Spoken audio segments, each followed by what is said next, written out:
It is the final homestand of the season. Typically, an either really happy or really sad time of the year. It's actually somewhere between the two for the Rangers. We'll talk all about it and the big matchups on the mound. It's all coming up as we get the Rangers DLLS podcast rolling next.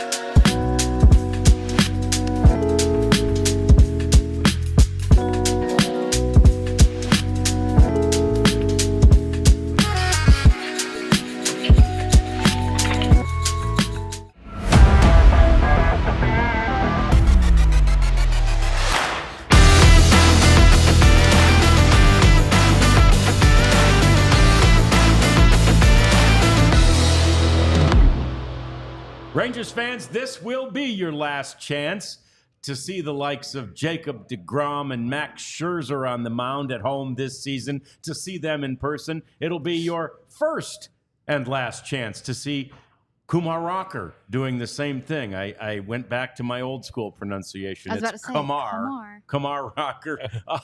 Anyway, but no. Hey, you caught it. It's a big week, and I did catch it. Thank you, Abs. This is John Radigan, Abby Jones, Jeff Wilson.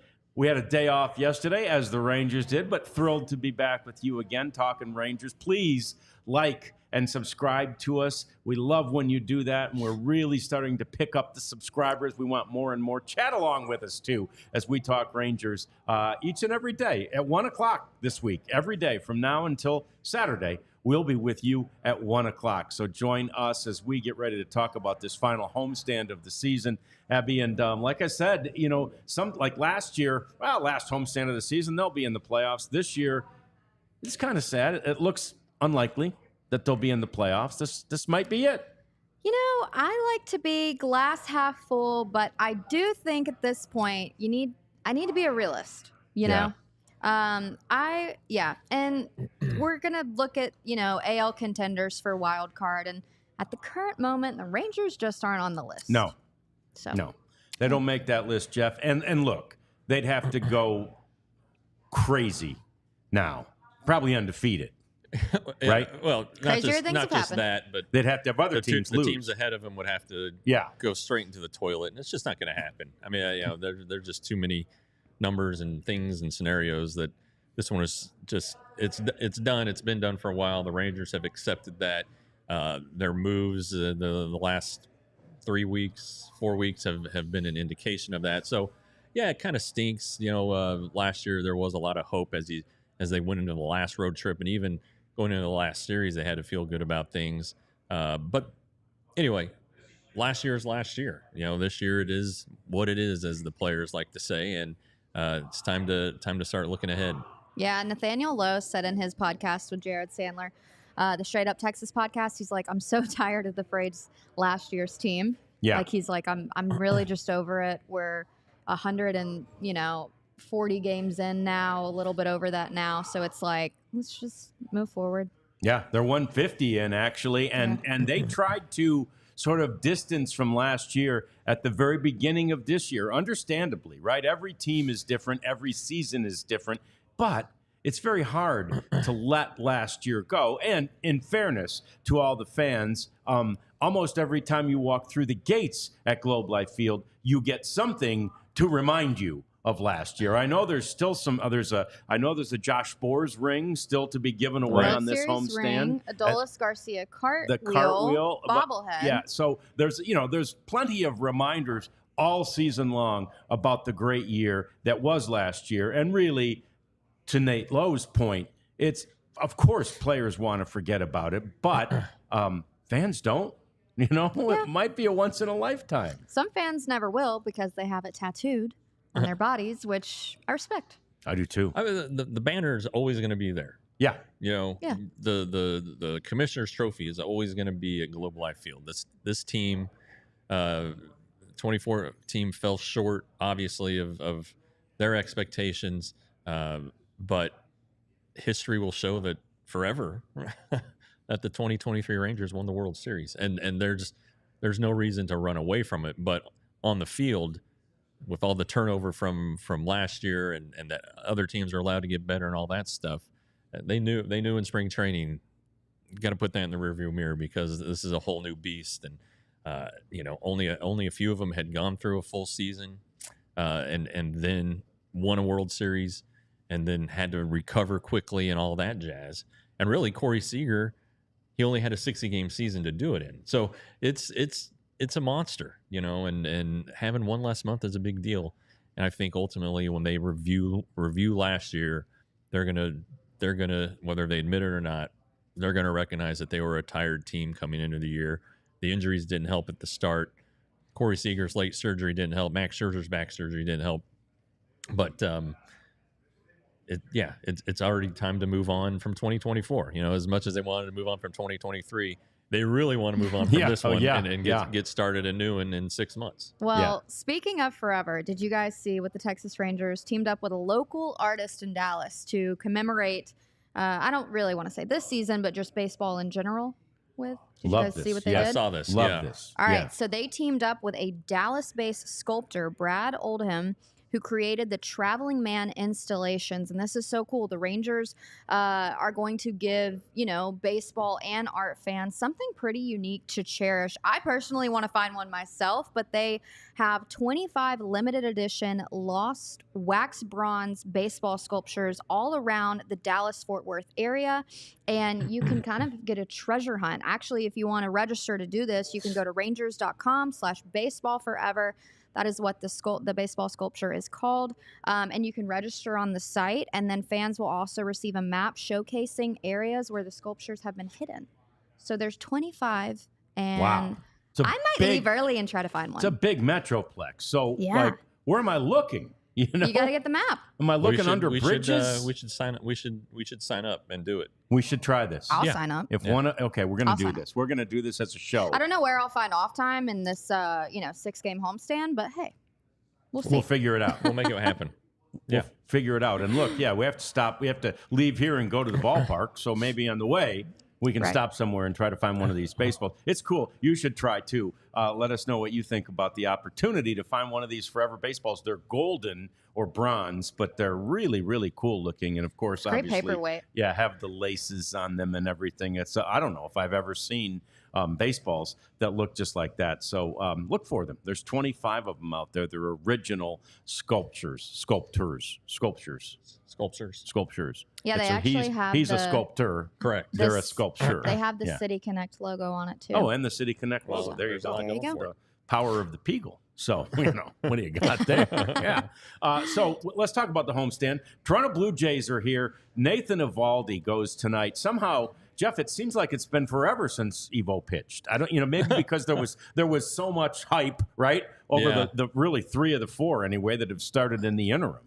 No, you're right. And he pitched a week ago in Arizona. It wasn't bad, but gave up too many long balls, which has kind of become a recurring deal for him. Home runs are okay as long as nobody's on base. When they come on base, they become a little more penalizing. But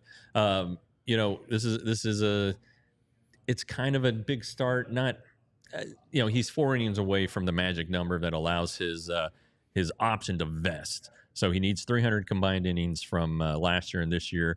He's at 296 right now. So you think, he's going to get it today. It'd make the player option worth $20 million. Which maybe would make him think a little bit more about not taking free agency, but I still think he's going to take free agency. But I also think that the Rangers are going to make every effort, bend over backwards to make sure that they get him re-signed. I wonder if maybe they can have a handshake agreement like, hey, take the player option, we'll backload a new deal for you, something to give him a little more money, just to keep him from going to free agency, because you never know what might happen. Somebody might go crazy and be like, all right, we're giving him $90 million for 3 years. But he's 34. He turns 35 right at the start of spring training next year.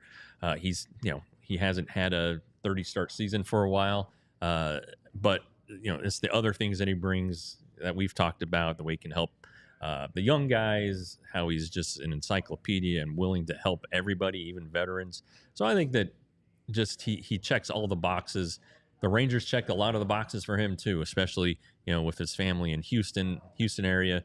They're so close. He really enjoys that. So it's like it's a no-brainer to get it done. And I think even if the TV money isn't good, there's still got to be enough money to get this guy back. Yeah, and the family lives actually a little bit north of Houston, which makes it an even closer drive to get here, and you don't have to go through Houston traffic necessarily, if you're driving up here. And, it's interesting because, so let's just say he didn't get the 4. Something happens after the 3rd. We hope it doesn't, pray it doesn't, but he doesn't get. What happens? It's worth what the intended value is on the contract. I think it was like 16 or 17 million. It's just a very small raise. Okay, but still, 20 million sounds a lot better than 17 million. Yes. Now, of course, I've never made 20 either in my lifetime, and never will. I would take either, but 20 does sound better. Maybe it's these guys are always trying to help the Players Association out, take the most money available. So maybe a little bump. I don't know, but I think he goes to free agency. But I think the Rangers also do whatever they can to get him back. Well, the Rangers need him because 2023, there were 5 starting pitchers that threw at least 140 innings. This season, there have only been 2 pitchers that have made it to 110. And one of them is Nathan Eovaldi, and the other is Andrew Heaney. Lord bless his sweet soul this season. But Evo has been that guy. He's 152 innings, and so far, just reliable. There is a difference between Evo's performance at home and away. He has a way better ERAs. 3.1 at home and then 4.4 on the road this season. So that is an interesting thing to look at.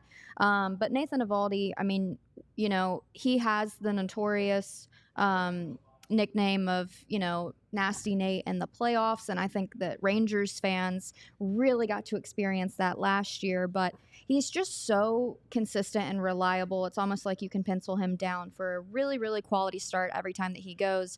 And my dad always yells at me. He says, never pencil anything down in baseball. But if anybody, if I'm going to put my money on anybody, it's probably Nathan Eovaldi. Especially in a big game. I mean, he's proven it time and time again.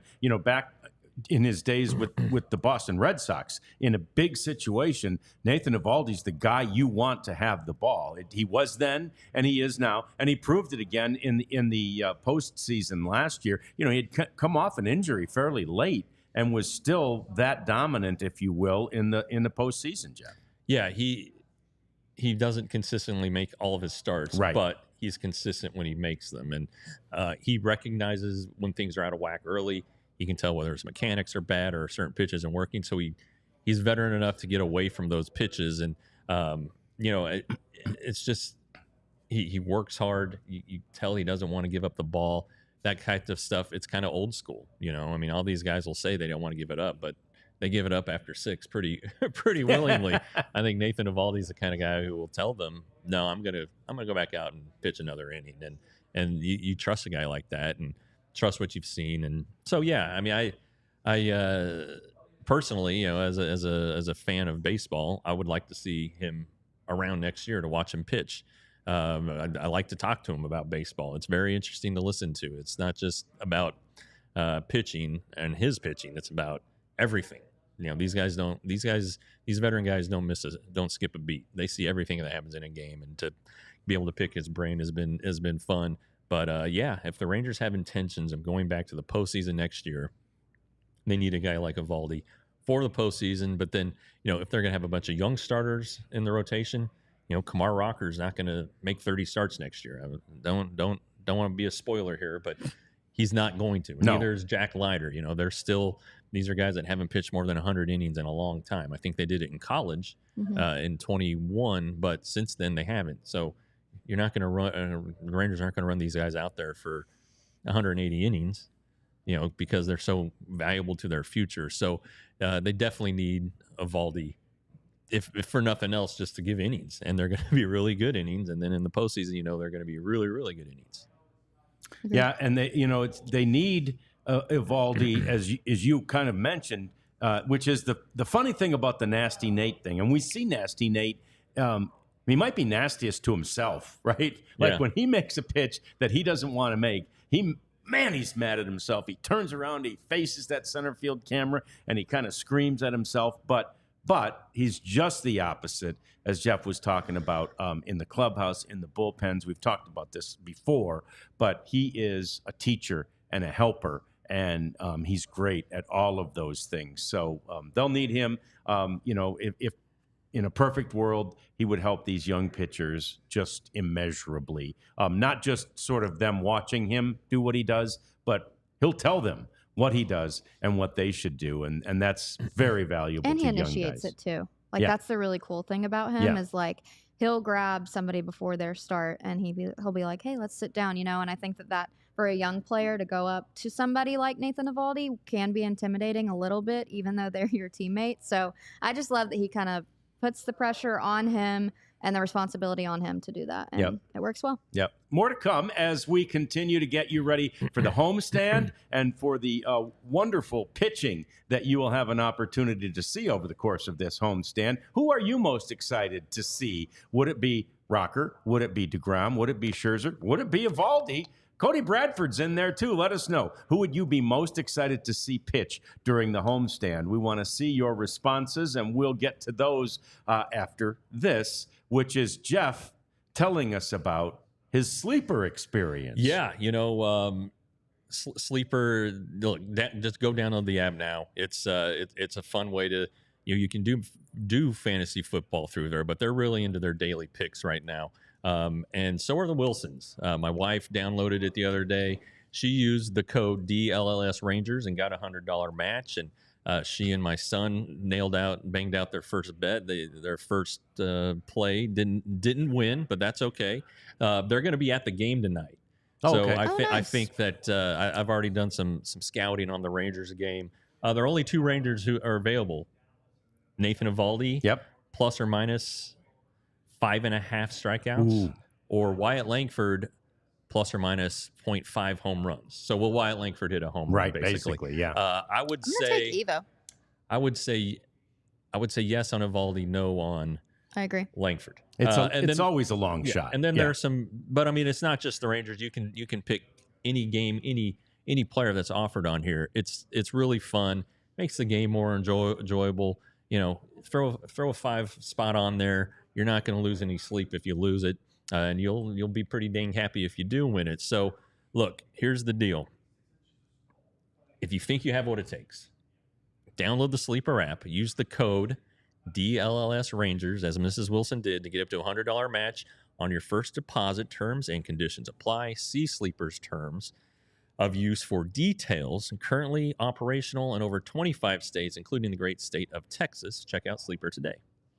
And then we have great floors. Yeah. If you take a look at our studio, I wish there was like a panoramic view because you can see. We need the sky cam like they have on a football game. You can see the beautiful floors. And I'll tell you one thing. John Radigan and his wife, Miss Kathy, celebrated their 41st anniversary the other day. Congratulations. Thank you. Have you guys redone your floors? We actually have, and we unfortunately did it prior to knowing about the greatness of Empire. And it was, look, I'm not going to lie, it was a nightmare.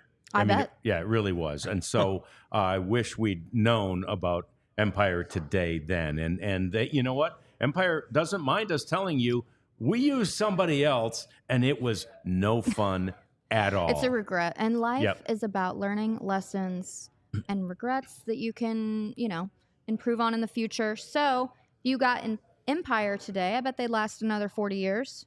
Yep. Yep. Get good use out of your floors. So Empire today is the one-stop shop for flooring, and they only do flooring. So they're not going to try to sell you windows or refrigerators or furniture. They really want to stick to their craft. They're professional and efficient. They are the most affordable on the market. We also have a $350 coupon for you if you use the code DLLS. That's $350 off.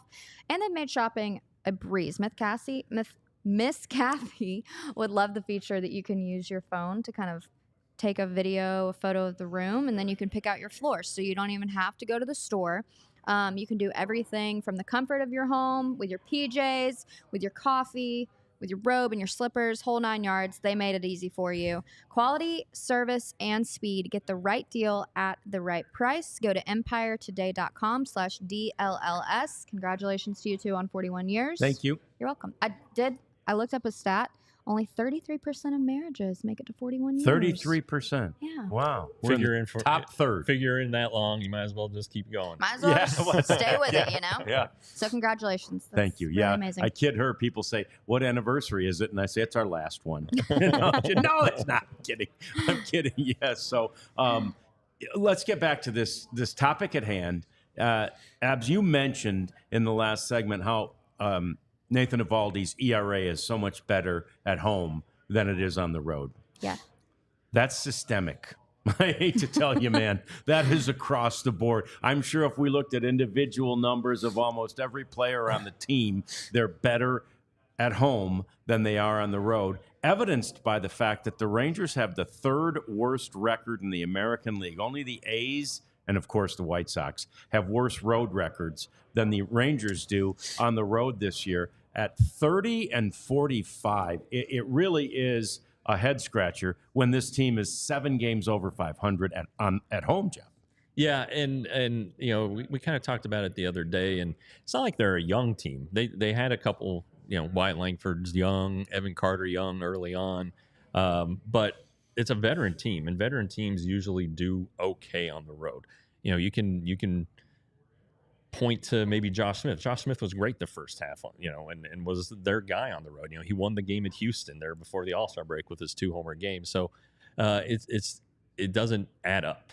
It just doesn't add up. But you know, Eovaldi's not alone. I mean, when you're 15 under 500 on the road, it's not one guy. it's all the way around. And you know, especially coming off the World Series or the playoffs when they went 11-0. You're really thinking they've got something here, and it just didn't, you know, like a lot of things, it just didn't work this year. So it is good to be home.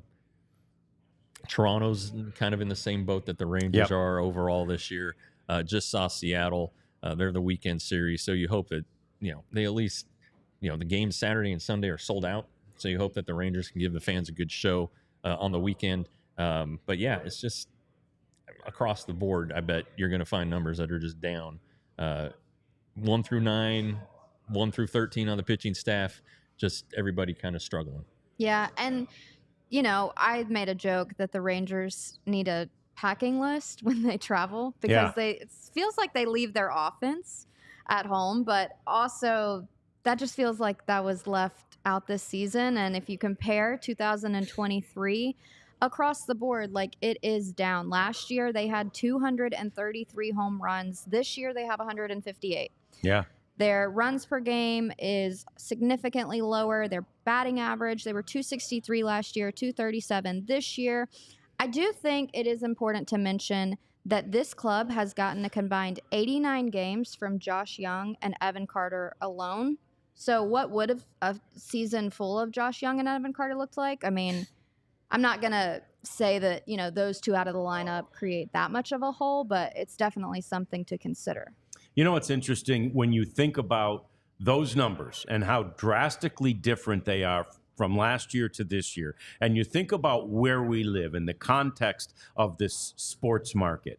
If the Dallas Cowboys had numbers that were that disparate on an, you know, offense, let's just say, there would be people all over the place calling for the head of the offensive coordinator. Now, all of us believe, I think, in Donnie Ecker. Absolutely. And isn't it weird, though? And I don't know if it's just the passion of the fandom, or if maybe it is the realization that baseball is so much different than football, but nobody is thinking this is the fault.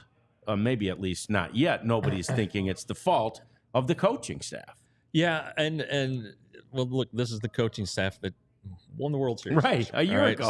So you know, they didn't just get bad all of a sudden, right? You know, it again, you know, not to make excuses, there were injuries, but guys who've been healthy all year or who have played all year, maybe played hurt, they just haven't produced. And you know, offensively, there have been some better numbers on the road. At home, the pitching's been much better. You know, you can go down the board there and look at the road ERAs and such, and they're just not very good. So are you going to fire Mike Maddox over that? Well, of course you're not. I mean, he's one of the best pitching coaches in the game.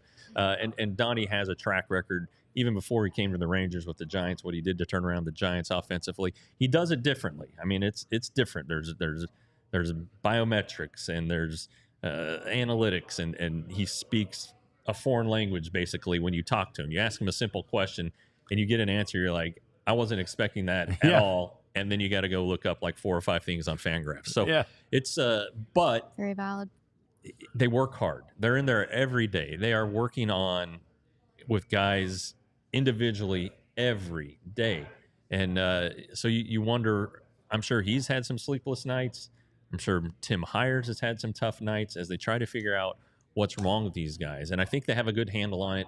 I think this offseason, before these players go, you know, you'll see a lot of exit interviews and things that these guys need to work on the offseason. And I'm sure that Donnie will have laid out some pretty good information for guys like Adolis Garcia, Justin Foscue, the young hitter who was tearing up AAA and can't get it figured out here. There's something there. I'm sure that Donnie's got his finger on the pulse, and that Donnie will be back, and that Tim will be back, and hands-on. You know, like I mentioned last week, Tim lives in Georgia and Atlanta. He can zip down to Florida, where a lot of the guys live, to zip up to Tennessee to see guys. Donnie's going to be here, so the guys who are here, he can work with locally at the ballpark and make them feel comfortable. And then spring training, that's all it is. It's work and work and work. So, you know, there have been some people barking about, how come nobody's saying anything about the hitting coaches? I don't know that you have to. I mean, everybody is going to take some blame for this. But you know, the hitting coaches can only do so much, and then it's up to the players to go out and perform. And it just hasn't happened this year. But I think it's to the point now where hitters who might have been confident in what they were doing from the offseason recognize that, I probably need to work on some stuff this offseason. And 2 things to notice: as a whole, batting average is down in the game of baseball. I mean, there's 8 guys hitting above 300 in the league. Yeah. You compare that to 2024 or 2004, 20 years ago, there were at least 35 guys. I mean, that's definitely one or more guys on each team. Sometimes there's not even a team that's hitting with a guy that's hitting 300. Oh, yeah. There's a lot of teams. I think that the Rangers are one of them. Yeah, if we've only got 8 guys, there's plenty of teams. The Rangers definitely are one of them. So that's definitely one thing to consider. That goes in hand with analytics. That goes in hand with how great the pitching is. You know, pitching has gotten better as well. Another thing about the 2023 season, I used to joke about a formula that the Rangers had to have to win. The starting pitcher has to go 6 innings. They have to score at least 10 runs because the bullpen was going to give up, so many runs. So it's like, I don't know if because the bullpen is better, maybe there's not the pressure to give a little bit of insurance. I don't really know. I guess we could ask Donnie about it today. I think it'd be great to have him on in the offseason to talk to him about kind of what happened this year with hitting and offense as a whole. But, there's variables to look at. The Texas Rangers aren't the only team that's struggling this year offensively. Yeah, and power's down, throughout the league. Forget what Aaron Judge is doing. And Shohei Ohtani. Yeah, there are exceptions to it, but power's been down. And really, it's in the minor leagues, too. Power's down. It's just across baseball. So maybe there's something. The pitching has caught up to the new hitting trends. Maybe it's time that will get reversed. You think a couple of years ago on pitchers, they were the sinker went out of style because hitters were figuring out how to get it in the air. Well, now the sinker is back because it's become a good pitch again. So these things are cyclical. So you hope that the Rangers cycle out of whatever they're in, but it's not just the Rangers. It's a baseball thing with the exception being the 8 300 hitters, guys like Soto and Judge, who are the best of the best. Bobby Witt Jr., who has a 200 hit season, which you don't see a lot of those anymore either. Let me tell you that. So, it's right now pitching is what's hot in baseball. And don't tell that to pitchers, but the numbers bear that out. Well, Exhibit A, Nathan Eovaldi, I mean, nobody's really having success against his pitches. There's one pitch, and it's against a lefty, that they're hitting 354, and that's a cutter. Everything else is below 200 or around 200. He's getting really good. He's the definition of a student of the game, so he's got his own scouting report memorized, things like that. But he's got 2 pitches that he can get against a righty. He throws a super effective split finger, 188, and then against a lefty, again, that split 125. So that's pretty big number right there. Yeah. Wow. I mean, he's got his good stuff, and he knows the game plan, no doubt. Oh, so yeah. If we're gonna highlight any pitching, it's definitely Nathan Eovaldi today. And I think even just looking, because this is another thing. Like, I think everything that my dad's taught me being a pitcher, like, I do look at the game from a pitcher's perspective, and so I can even easily see, how hitting is different and down these days when I'm looking at Nathan Eovaldi's numbers against lefties versus righties. There's an easy solution. It's time to juice the ball. You want to go try it, Rats? Yeah, no. I don't know if there was ever a juiced ball.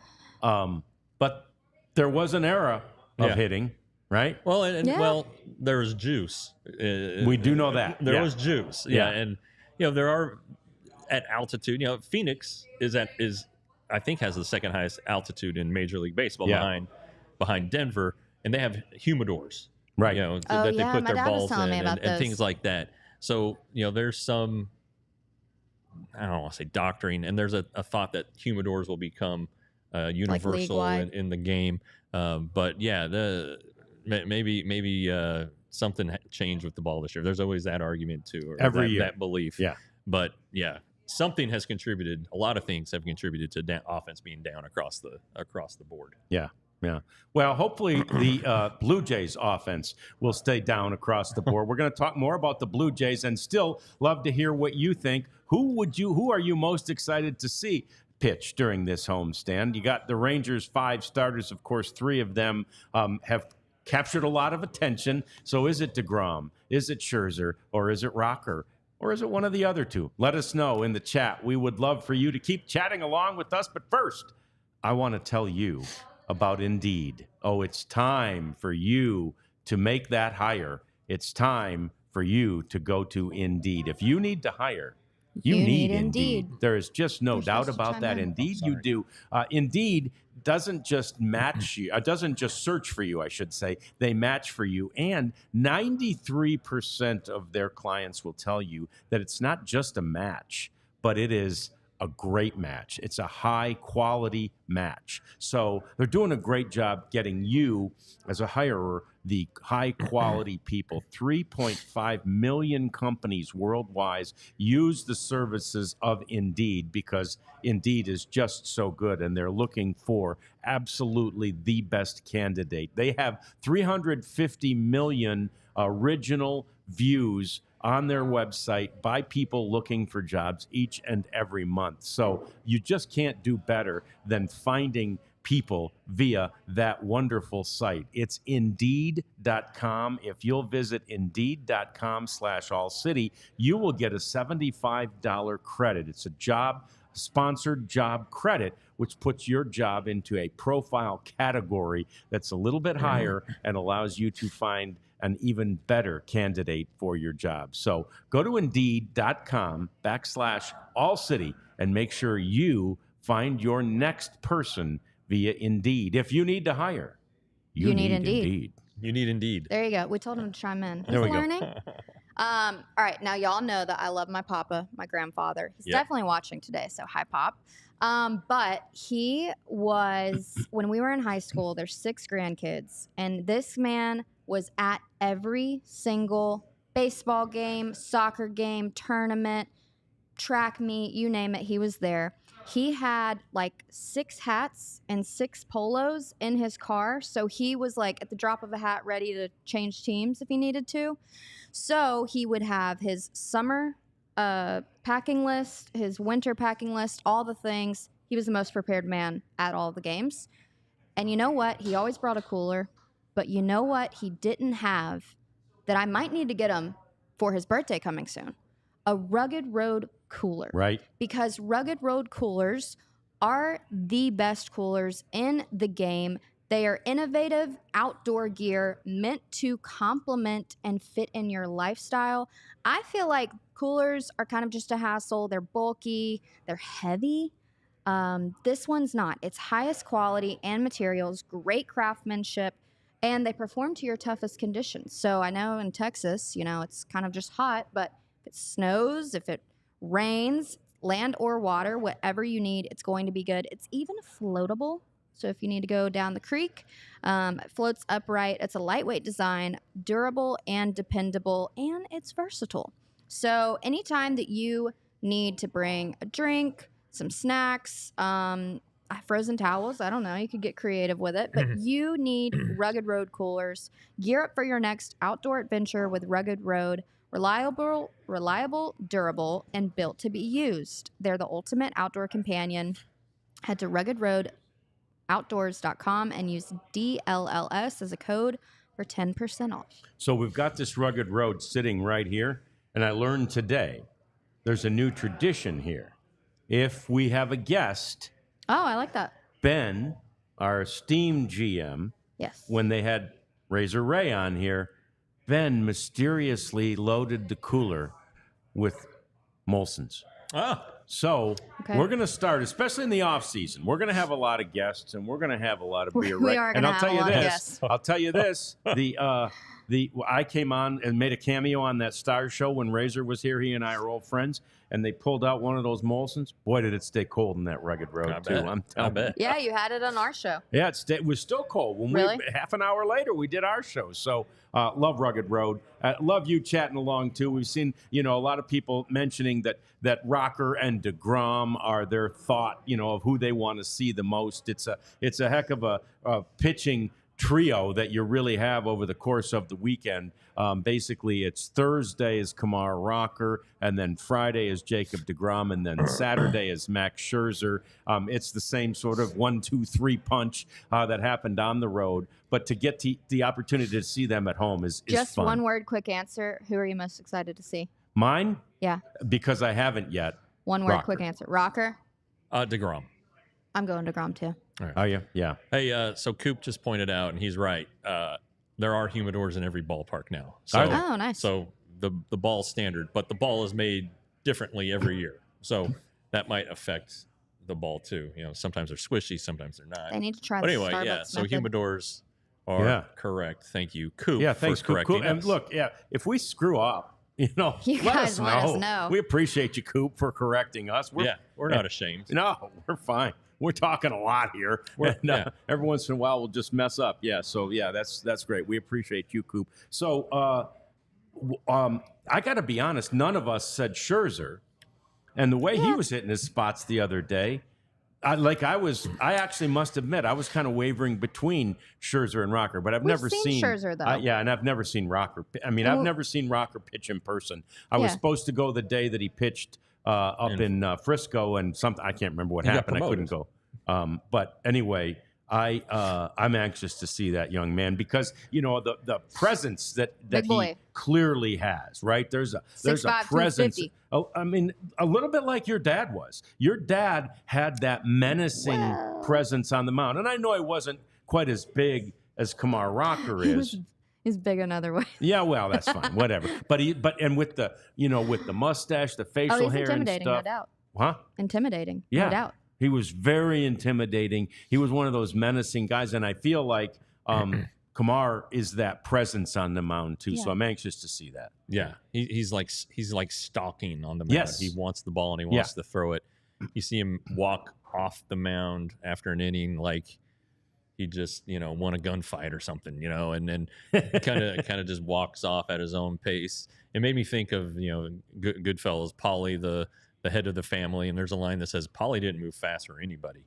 And so I don't know that Kumar Rocker does either, but I'm not looking forward to seeing Rocker. Of course, I just I have always been a fan of pitching ever since I was a little guy. My favorite players were like Dwight Gooden, Rick Sutcliffe, back in the middle 80s, not to date myself, but and then I morphed into the Braves. I love the Braves because of the Maddox, Glavine, Smoltz trio are there, and appreciated the A's for what they were doing in the 2000s, and I like to see great pitchers, and I want to see Jacob deGrom at his best next season for a full season and just see what it looks like. Because I didn't see it with the Mets because I was busy covering the Rangers. Right. And I would really like to see that. Now, Rocker is not going to have a full season next year. So it'll be fun to see him grow into that. But I think right now, he's getting a feel. You want to see it. You want to see how good it is. You want to see what it looks like against a different team in a different environment, how he handles all the changes and all of that. But I just want to see deGrom because it's historically fantastic, and the Rangers have never won a Cy Young award, and so I would like to see the Rangers win a Cy Young. Yeah, so next year maybe, right? Hey, if he's healthy, he's got 3 chances to do it. Match Scherzer, then 3 Cy Youngs. He has 3, but like a Texas Ranger has never won a Cy Young. I know. Oh, that's what I'm saying. Yeah, no. Two second place finishers, Fergie and Yu Darvish. Yep. But never a winner. No, which is, it's one of those things that... Fergie should have won it. If we're being perfectly honest, he should have won. I think Catfish Hunter won it. Yeah. Fergie's numbers just... Was that the year he won 24? 25. He had 29 complete games. He should have won the Cy Young that year. Jeff's going to remember every game. I remember it from reading TR. Yeah. Oh, that's great. Yeah, Yeah, and Fergie, it's great. He's still around. He's been around a lot more. He moved to the area. Actually, during COVID, he moved here. And it's been really fun to see Fergie and to pick his brain and to talk to him, and his memory, unbelievable from literally probably every one of those games that he pitched. He's a great emissary and a great man to speak about the game of baseball. But so you've got the 3 that you really are anxious to see in deGrom and in Rocker and in Scherzer. And of course, we talked about Nathan Eovaldi tonight. Cody Bradford is really trying to make a strong statement here at the end of this season that he deserves, and again, he'll have spring training to do this too, but that he deserves to be in this rotation next year, right? Those statements are being made by plenty of guys right now, Jeff, for next year. Well, I think that 2 of the guys who are saying it are Bruce Bochy and Mike Maddox. Now, a lot of it will depend on what happens in the offseason, if we're being honest. If the Rangers, if Ray Davis, who has already won the lottery many, many times in life, wins it again and decides to contribute that money to the payroll, well, then a lot of guys come into play. And but in a being realistic, trying to balance the payroll. A guy like Cody Bradford, who's going to be making the league minimum, and Kumar Rocker also at the league minimum, that having homegrown starting pitching, we've said it before, really helps in a lot of ways, and that's one of them. You can get a couple guys in your rotation who get to go through the pre-arb years and the arbitration years, saves you a ton of money, allows you to go out and get guys to help fortify the lineup, maybe get a veteran starter in there, devote a little money to the bullpen, something like that. Allocate your resources differently than you ever have. Yep. And so there's that end of the spectrum too. So depending on the TV money, depending on Ray Davis's generosity, it's very likely that Cody Bradford ends up in the rotation to start next season. Sure. So, Abs, let's talk a little bit. But he's earned it too. Sorry, he's earned it too. Oh, yes, he has. Yes, he has. It's like he's just a cheap option with a 6 ERA. He has earned it through solid pitching and all. Yeah. Let's talk about the Blue Jays. I mean, you look at Vlad Guerrero Jr. and by the way, he's one of those 8, right? Yeah. What's he at? 320, 319? I think he's at over his last 23 games. 333. 333 over the last 23 games. Yeah, I mean, this is one of those guys you want to see play the game. My brother loves Vladdy, and he's been around in my conversations for quite some time. But yeah, as hot as the last 23 games, 10 extra base hits, 3 home runs, 14 RBI. Pretty good against Eovaldi as well. I know that I said that Eovaldi is kind of a magician at hitting his spots and really not giving a lot of guys opportunity. Vladdy is one of those that is his exception. He's hitting like 350 off of Evo today. So maybe today will be a little bit of an off day for Vladdy, you hope. Some news, though, with Blue Jays. Bo Bichette could return to the Blue Jays on Tuesday. He's been out since mid-July with a calf strain. They have had somebody step up in his absence. It's been Leo Jimenez, and he's hitting .262, kind of filling in that place infield, but also 14 RBI last 22 games. So, somebody's maybe coming back. Bo Bichette hasn't been hot as of late. He's in a 30-game homerless drought, longest of his career.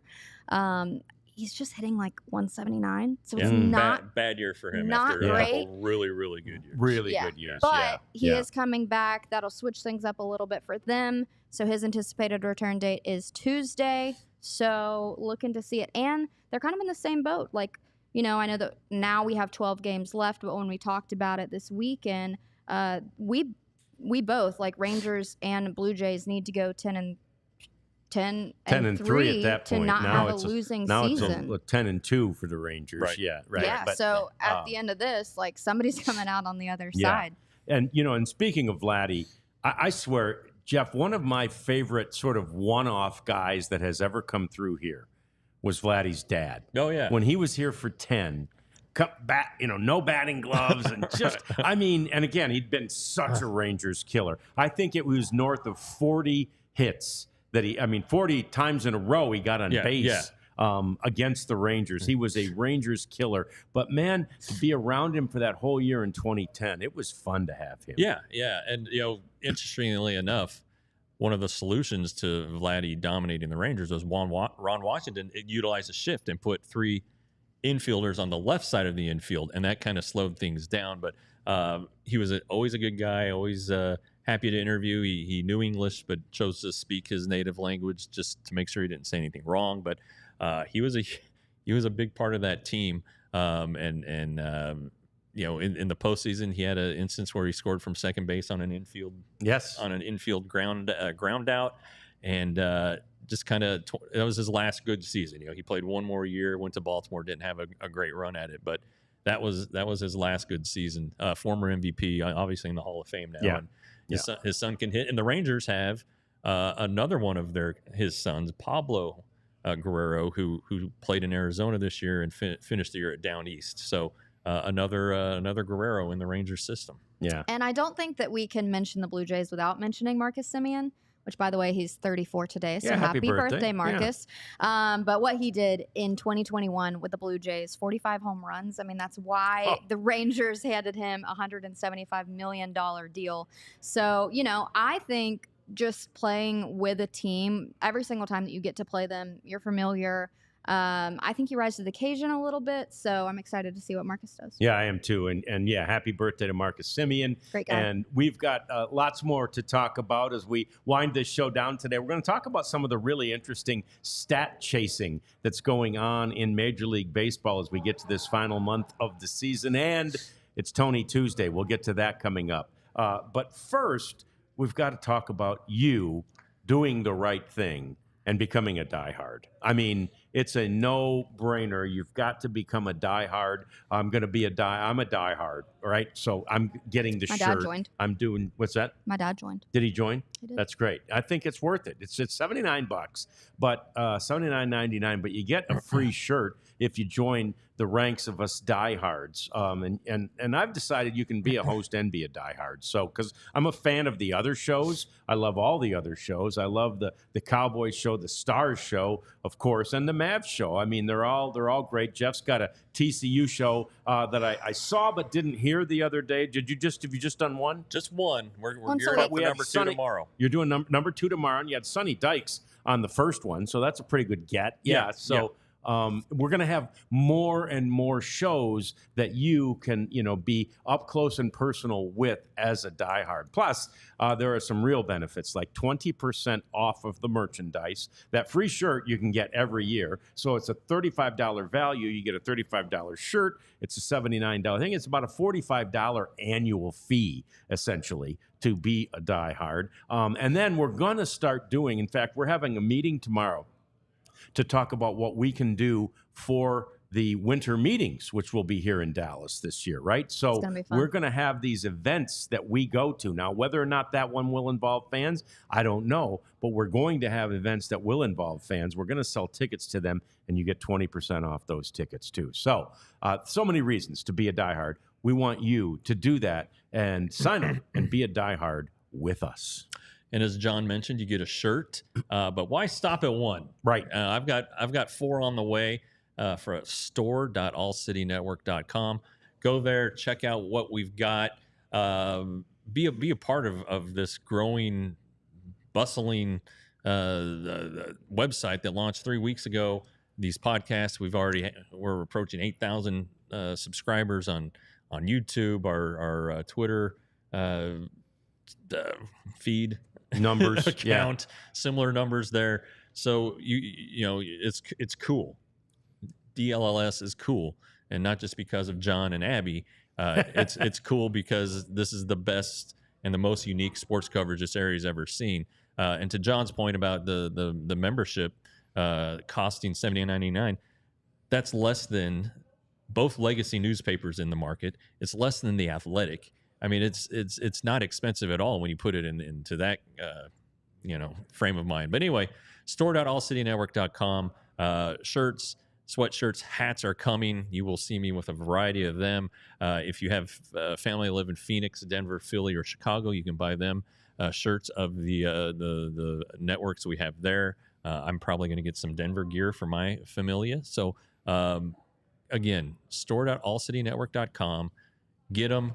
Wear them, run into us, and Abby will take a picture. John will buy you a beer, and I'll shake your hand. What the I love heck? the rundown. Yeah. There you go. We need a shirt of I'm the that. only one that's costing money. What's going on here? I usually charge for handshakes. Oh, you do? Yeah, Okay, so- all right. Yeah, I'm just a nice person. yeah, you are a very nice person. So, all right, that's that. Let's talk about one of the great things about baseball is all of the numbers. And for me personally, I always love the postseason in baseball, whether the Rangers or my other favorite teams are in them or not.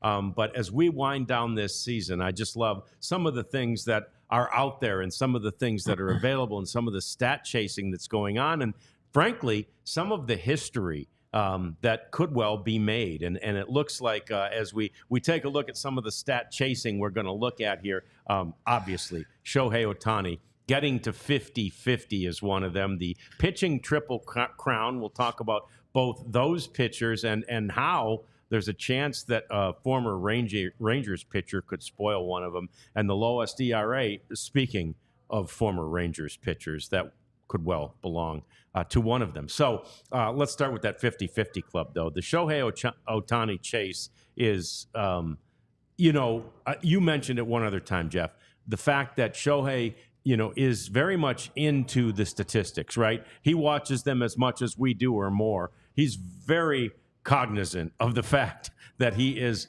he's already made history. Once he got to 43-43, he had made history. Right. And now he's got a chance to probably, run up the score with 50-50. Yeah, and it makes you wonder if he's able to do that. Why would he even bother pitching? Right? And I get it. Know. And the two-way player thing is cool, and maybe he'll pitch in the postseason, though that seems a little risky for a guy with 2 Tommy Johns. But if he can be that great, how much does pitching detract from that? How much does pitching help on the other end?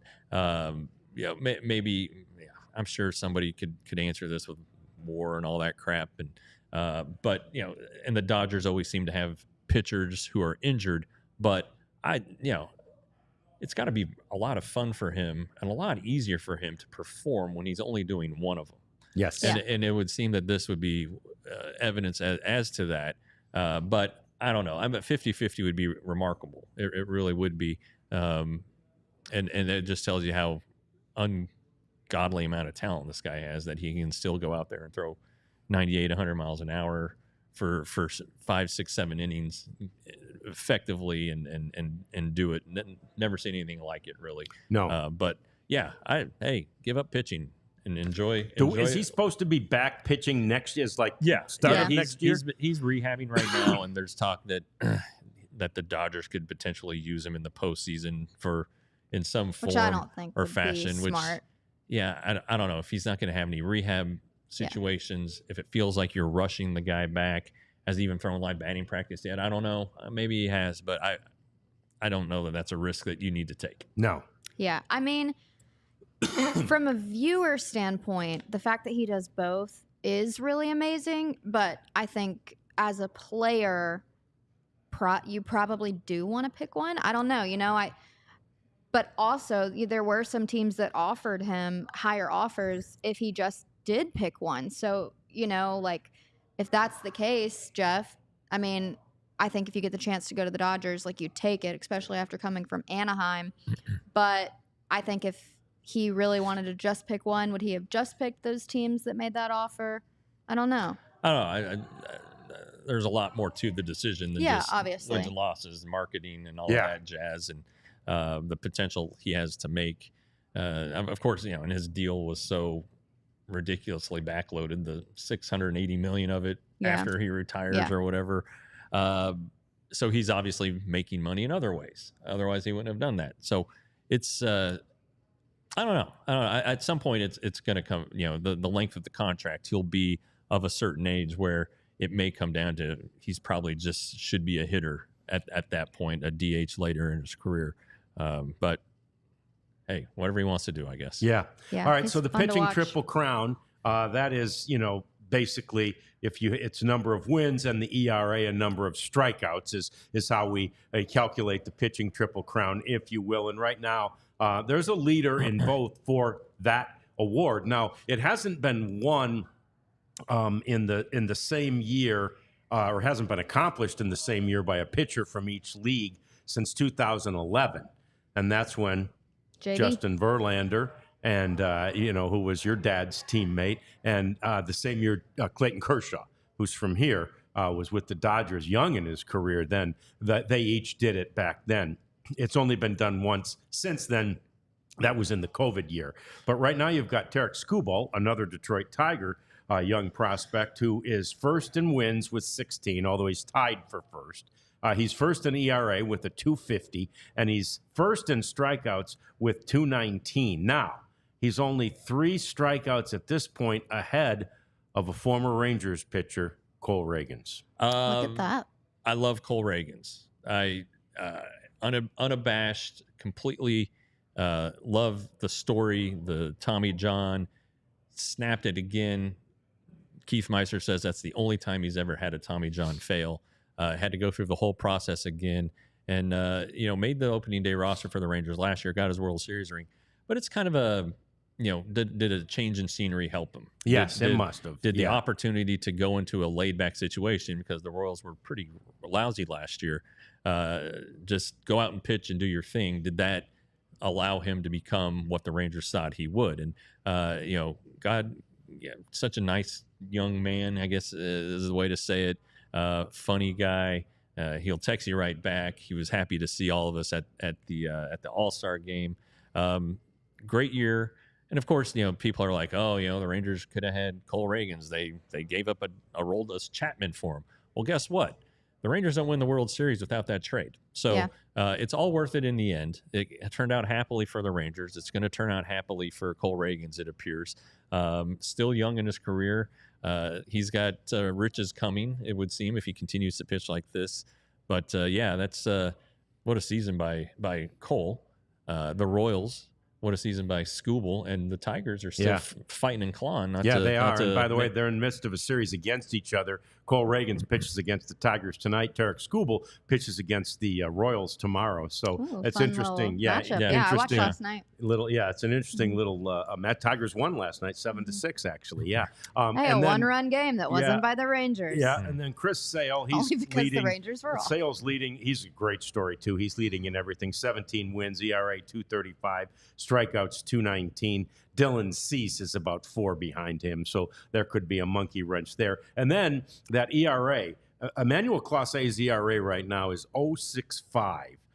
if he goes 5 2/3 scoreless, he'll move into second place. Nobody's going to catch Zach Britton, at least not this year. His ERA in 16 was 0.54. Right. 0.65. And he'd get it down from there if he goes 5 2/3 scoreless and be right around a 0.60, and he would be, second place on the all-time list. That's crazy. Another former Rangers pitcher who made his debut with the Rangers in 19, was unbelievable. Yep. He ended up going to Cleveland in the Corey Kluber trade, which was a complete and utter failure. But it was one of his first career appearances was at Progressive Field, and he just came in. The game was decided. He came in and just blew the doors off of the then Indians hitters. 102 with a cutter, and the Guardians could not believe what they were seeing. They were blown away by this young guy, and I really think that put him on their radar. And they're like, "Hey, we got to get this guy. Oh, can we trade Corey Kluber for him? You bet." So anyway. He'd be nice to have, but that's just kind of how teams value relievers. Some of them really covet them, and some of them are like, oh, we can go get a closer anytime we want from somebody in our system. But two good stories there, and with Rangers ties. Yeah. All right, so let's get to Tony Tuesday. It's Tuesday, and it's almost time for us to wrap up, so we want to leave you with a wonderful thought, and we know Tony Beasley can provide. I know. This one's got a little attitude to it, a good one. We have so much to be thankful for. However, we spend most of our time focusing on the things that bring us down. That's what the enemy wants to do, steal our joy. We are the children of the Most High. We are blessed and highly favored. Get perspective, he said. Win your day. Tony Tuesday. Yeah. Win your day. That's always... I'll have to ask him this one at the field. I'm going to... Yeah. Fun. I always love that. Win your day. That's all just today. Work on today. And we'll worry about tomorrow. Yeah, that's it. Tony, we appreciate you. We'll all see him pretty soon. You going out? I am. We're all three going out to the Road ballpark trip today. So we'll have lots to talk about when we join you again tomorrow. It's the DLLS Rangers Podcast. We thank you for joining us, and play hard, have fun. Play hard, have fun. We all silly like the mayor.